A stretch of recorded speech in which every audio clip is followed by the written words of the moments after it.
Supreme কোর্টের রায়ে 26,000 চাকরি গিয়েছিল। তাতে একদল বলেছিলেন সকলের চাকরি খেতে হবে এবং একদল পৈশাচিক আনন্দ করেছিলেন। মাননীয় মুখ্যমন্ত্রী পাশে দাঁড়িয়েছেন তাদের যাদের জীবনের ওপর যন্ত্রণা নেবে এলো। রিভিউ পিটিশন হচ্ছে, পাশাপাশি সুপ্রিম কোর্টকে সম্মান দিয়ে পরীক্ষার পদ্ধতি হচ্ছে এবং তার পাশাপাশি গ্রুপ সি গ্রুপ ডি যারা আচমকা চাকরি হারিয়ে পরিবারগুলো পথে বসেছিল তাদের আর্থিক সুরক্ষা দিতে অন্তর্বর্তীকালীন একটা ভাতা, একটা রিলিফের ব্যবস্থা করেছিলেন মুখ্যমন্ত্রী। সেটা নিয়েও আপত্তি করা হলো এবং আজ কলকাতা হাইকোর্টের মাননীয় বিচারপতি অমৃতা সিনহা তার উপরেও অন্তর্বর্তী স্থগিতাদেশ জারি করলেন। অর্থাৎ মানবিক মুখ্যমন্ত্রী গ্রুপ সি গ্রুপ ডি যারা সদ্য সুপ্রিম কোর্টের রায়ে চাকরি হারা তাদের সংসার যাতে চলে সেই কারণে মানবিক দিক থেকে একটা অন্তর্বর্তীকালীন রিলিফ দিচ্ছিলেন। সেটা আটকাতেও কারা কোর্টে গেল, কারা কারা কোর্টে গেছে এদের দেখুন, এদের চিহ্নিত করুন। এবং কোর্টকে তো আবার কিছু বলা যাবে না, আমরা তো এমনিতে কোর্টকে শ্রদ্ধা করি, বিচার ব্যবস্থাকে শ্রদ্ধা করি, বিচারপতিদের শ্রদ্ধা করি, কিন্তু দেখুন কারা কোর্টে যায় আর কি অর্ডার নিয়ে বেরোয়।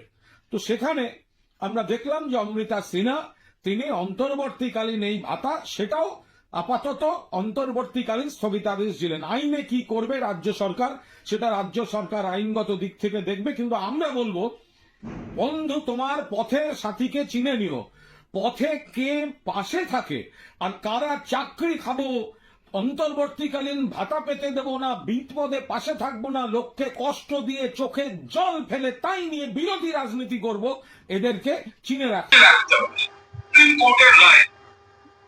দেখলেন তো যে কুণাল ঘোষ কি বলছে। কুণাল ঘোষ তিনি বলছে যে যে গ্রুপ সি গ্রুপ ডি যে চাকরিগুলো রয়েছে, অমৃতা সিনহা যে বিচারপতি রয়েছেন আজকে তিনি রায় দিয়ে দিয়েছেন যে এটা স্থগিতাদেশ দিতে, এটা স্থগিত রাখতে হবে। যে ভাবে মুখ্যমন্ত্রী ভাতা দিতে চাইছিলেন গ্রুপ সি গ্রুপ ডির চাকরি প্রার্থীদের যারা অযোগ্য রয়েছে তাদেরকেও ভাতা দেবে, এটা তো মেনে নেওয়া যাবে না।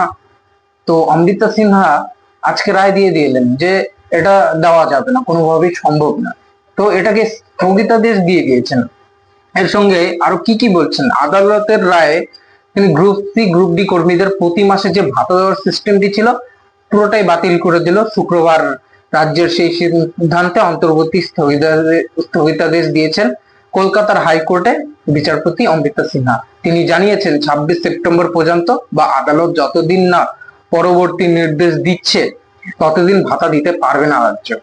আদালত জানিয়েছে 4 সপ্তাহের মধ্যে রাজ্যকে হলফনামা জমা দিতে হবে, তার 15 দিনের মধ্যে পাল্টা হলফনামা দেবার মামলাকারীরা। মানে কুণাল ঘোষ যেটা বলছে যে মুখ্যমন্ত্রী যে মানবিক মুখ্যমন্ত্রী বলছে, তার মানে বুঝতে পারছেন যে কিভাবে পলিটিক্স খেলা হচ্ছে এর মধ্যে। যে গ্রুপ সি গ্রুপ ডি এরা যারা চাকরি অযোগ্য, মানে আমি পুরোপুরি বলবো না যে যারা অযোগ্য রয়েছে, ওর মধ্যে কিছু অংশ রয়েছে যে যোগ্য প্রার্থীও রয়েছে আর বেশিরভাগই রয়েছে অযোগ্য। তো এখানে যদি ভাতা দেওয়া হয় তার মানে ভাতা তারা কেন দিচ্ছে এটা বুঝতে পারছেন। যে ভাতা দেওয়ার কারণ হচ্ছে যে তাদের মুখটা চুপ করে রাখা। মুখ যদি চুপ না থাকে তাহলে তো তাদের ভান্ডা ফুটে যাবে। কারণ তাদের যদি ভাতাটা না দেয় তাহলে তো অযোগ্য যারা প্রার্থীরা রয়েছে, যারা টাকার বিনিময়ে চাকরি পেয়েছে, তারা তো যাদেরকে টাকা দিয়েছে, যে যে পার্টিকে টাকা দিয়ে চাকরিটা পেয়েছে, তারা তো তাদের বাড়িতে হানা দেবে যে তাদের টাকাটা ফেরত পাওয়ার জন্য। বুঝতে পারছেন তো, যদি সেটা ভান্ডাটা ফুটে যায় তাহলে কত বড় একটা বদনাম হয়ে যাবে টিএমসি পার্টি। কারণ সামনেই বিধানসভা ভোট চলে আসছে, তো এই সময় কোনো একটা কিছু ভুল কাজ করা যাবে না। তো এই ভুল কাজ যদি হয়ে যায় তাহলে কিন্তু তাদের ইলেকশনের মধ্যে বড় একটা সংকট দেখা দেবে। তো এর জন্যই কিন্তু তিনি স্টে অর্ডার নিচ্ছেন, তিনি কোর্টে যাচ্ছেন, কোর্টে দ্বারস্থ হচ্ছেন। তারা গ্রুপ সি গ্রুপ ডির যারা অযোগ্য প্রার্থীরা রয়েছে তাদের জন্য 20-25 হাজার টাকা করে তাদের ভাতা দেওয়ার সুযোগ করে দিচ্ছেন। তারা দেখাতে চাচ্ছেন যে তাদের জন্য কতটা লড়ছে। তো অমৃতা সিনহা যে রয়েছে বিচারপতি, তিনি কিন্তু বুঝে গেছেন পুরোটাই। তো তিনি এটা বলে দিলেন আজকে যে এটা হবে না, কোনো মতো দেওয়া সম্ভব নয়। তো কুণাল ঘোষ দেখলেন মানবিক মুখ্যমন্ত্রী হিসাবে কি মানুষকে সন্দেশ দিচ্ছে? বলছে যে আমরা তো করছি, আমরা তো লড়ে যাচ্ছি, আপনাদেরকে ভাতা দেব। তো ভাতাটা যে আপনারা দিচ্ছেন, তো এই ভাতাটা আপনারা নিজেরা ভুল করেছেন, নিজেরা চাকরি খেয়েছেন, টাকার বিনিময়ে আপনারা চাকরি বিক্রি করেছেন। এই জিনিসটা যদি না করতেন তাহলে তো এই দশাটা দেখতে হতো না মানুষের, এই দশাটা দেখতে হতো না। এই দশাটা দেখতে হচ্ছে আপনাদের নিজেদের ভুল। আপনারা নিজেরা চুরি চামারি করেছেন, নিজেরা চাকরি খেয়েছেন, টাকা নিয়েছেন, তো এই কাজ করেছেন, তো এখন তো এই ফল আপনাদের ভুগতেই হবে। তো কুণাল ঘোষ এর মধ্যে বিরোধী দল করছে, বিরোধী দল কি করেছে? যা করেছে তো আপনাদের পার্টি করেছে। কুণাল ঘোষ কিন্তু পুরোটা মানে রাজনীতি খেলার চেষ্টা করছে। তিনি মানুষকে ভুল বিভ্রান্ত করছে, ভুল বোঝাবুঝি করছে যে দেখেন আপনারা আপনারা যা কাজ হচ্ছে, যে আপনাদের যেগুলো চাকরির টাকা পাচ্ছেন না, ভাতা পাচ্ছেন না, যেগুলো চাকরি চলে গিয়েছে, এগুলো সব বিরোধী দল কেস ফাইল করেছে, এই করেছে। তো এগুলো ভুল ভ্রান্তি আপনাদের বোঝাতে যাচ্ছে। তো এই ভুল ভ্রান্তি বোঝালে তো এভাবে কাজ হবে না, কারণ এই ভুল কাজটা আপনারা চাকরি বিক্রি করে চাকরি খেয়েছেন। তো ওনারা কেস ফাইল করেছে না কি করেছে এটা পরের কথা। ফার্স্টে আপনারা ভুল করেছেন, তো তার জন্য তো চাকরি গিয়েছে, এটা তো আপনাদের মানতে হবে। তো আপনারা মানছেন না কেন? আপনারা যে চাকরি খেয়েছেন এটা মেনে নিন না। এটা তো মানুষের মানুষ, প্রত্যেক শিক্ষার্থী, যারা শিক্ষক, জনগণ, সাধারণ জনগণ সবাই তো জেনে গেছে যে কে চাকরিটা খেয়েছে, কে বিক্রি করেছে, আর কারা অযোগ্য কারা যোগ্য, এটা তো বোঝাই যাচ্ছে।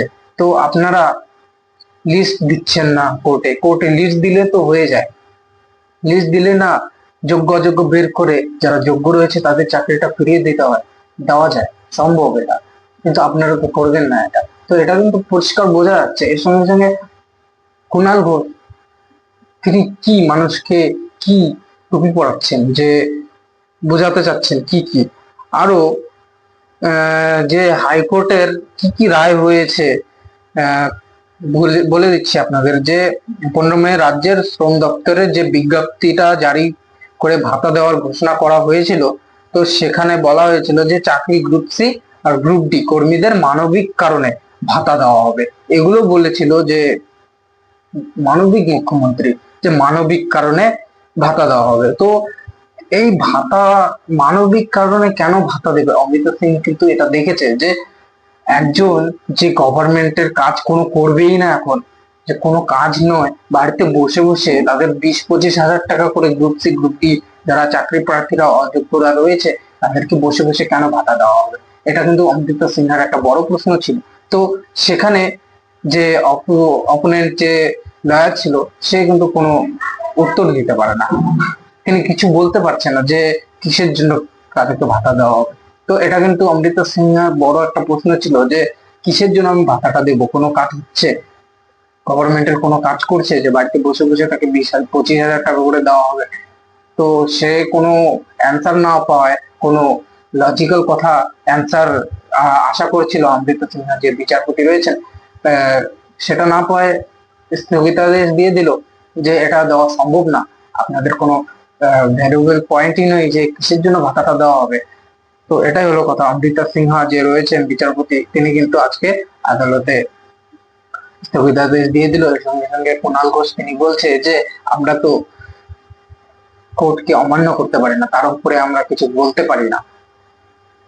তো বুঝতে পারছেন যে তাদের ভয়ও রয়েছে কোর্টকে দেখে, আবার এইদিকে পলিটিক্সও করছে। তো বুঝতে পারছেন। তো কুণাল ঘোষের মন্তব্য নিয়ে আপনাদের কি মতামত রয়েছে আপনারা কমেন্টস এর মাধ্যমে নিশ্চয়ই জানান। আপনারা দেখছেন অসীম টিভি, আপনারা ভালো থাকবেন, সুস্থ থাকবেন, সঙ্গে থাকবেন। অতি অবশ্যই আমার চ্যানেলটিকে সাবস্ক্রাইব করবেন।